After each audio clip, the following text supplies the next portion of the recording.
Peninsula, which was originally titled Train to Busan 2, is a 2020 South Korean horror movie from director Song Ho-yeon.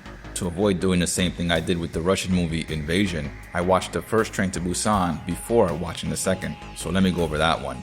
Train to Busan is a 2016 South Korean horror movie from the same director as the sequel, Song Ho-yeon. Interestingly, Song Ho-yeon is also credited as a writer on both films. Keep that in mind. Train to Busan stars Yu Gong as Sok Woo, a workaholic financial manager type who has partial custody of his young daughter, Soo-an, played by Soo-an Kim. Soo-an would rather go stay with her mother in Busan because Sok is always busy, preventing him from seeing her sing a song for him at her school recital. Furthermore, he's so focused on work, he mistakenly buys her the same birthday present he bought her the year before.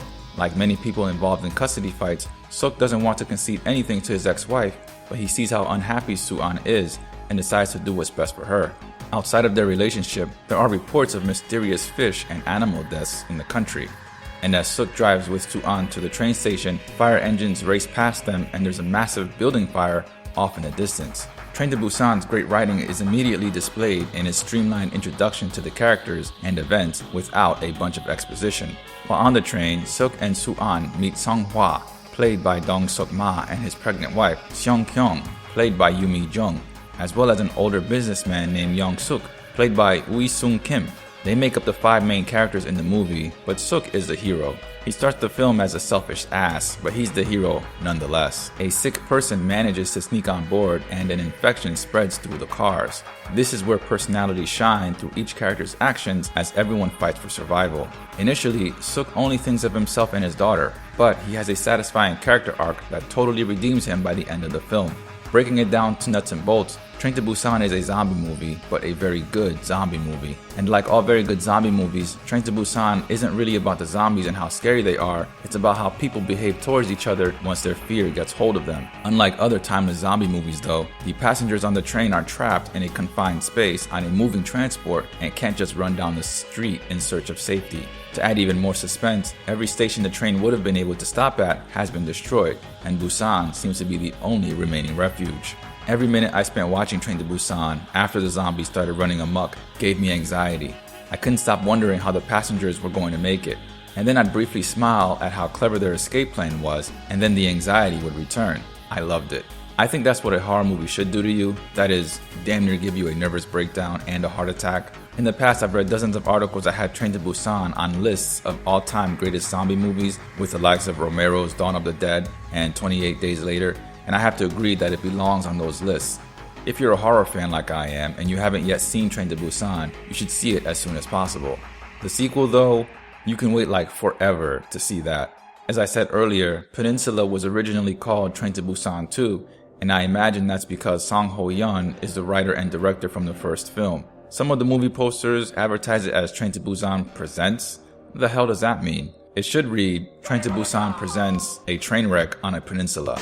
Watching Peninsula, you wouldn't think it had the same writer and director. It's that drastically different in tone and sense. It reminded me of Paul W.S. Anderson and how disconnected his Resident Evil sequels were. Peninsula stars Dong-won Kang as the main lead, Jung Suk, and Jung Hyun Lee as Min Jung, and other people. Honestly, I know I'm doing a disservice to the actors, but their characters were so bland and boring and blended together, I really couldn't be bothered to remember them all. The plot was no better.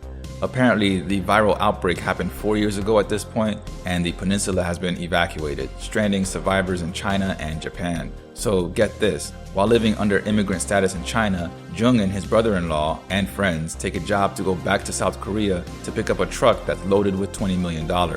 That's right, they go back into a country full of zombies for bags of money. But it doesn't stop there. You see, there's a group of former military officers still living in the city where this truck is parked. And you might ask yourself, how have they been living in a city for so long with no economy, trade, electrical grid, running water, or visible means of food production? And the answer is...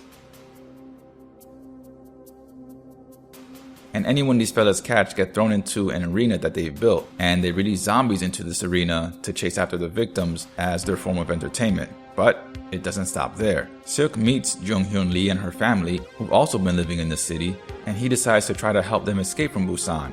You know, like that John Carpenter movie. Where Train to Busan kept me on the edge of my seat, Peninsula kept me slumped back in my chair, rolling my eyes and sighing at how vapid the whole thing was. The only thread this garbage has to the superior original is at the very beginning, where we see Jung escorting his sister's family to a ship. We're then treated to two terrible English-speaking actors providing exposition on the current state of things, intercut with frightening CG footage of zombies taking over society. Also, before I knew anything about Jung and his group, his sister and nephew get infected while on the ship. The brother-in-law screams in slow motion and sad music is played, as if I cared at all about any of them. Then the scene cuts back to the terrible exposition. You might ask yourself, what the hell happened after that? How'd those two get off the ship? And with this checkpoint in place, how did a person exhibiting these symptoms board the ship in the first place? Is the zombie turn thing super sneaky now? And the answer is, the visuals look awful from start to finish. There's a badly lit and really long car chase through the city, an abandoned city by the way that has surprisingly long stretches of unobstructed roads. It was as if a Fast and Furious video game cutscene was trying to make you think it was Mad Max Fury Road. There were bright lights and road flares and masses of zombies running around and impossible vehicle physics. Peninsula is a terrifyingly bad, poorly written, low-effort sequel that belongs on a list with Resident Evil: The Final Chapter as one of the worst zombie movies of all time. It bites. That's gonna do it for this review. Thanks so much for watching. Like and subscribe if you like to like and subscribe to things, and I'll see you in the next video when I get down with the sickness.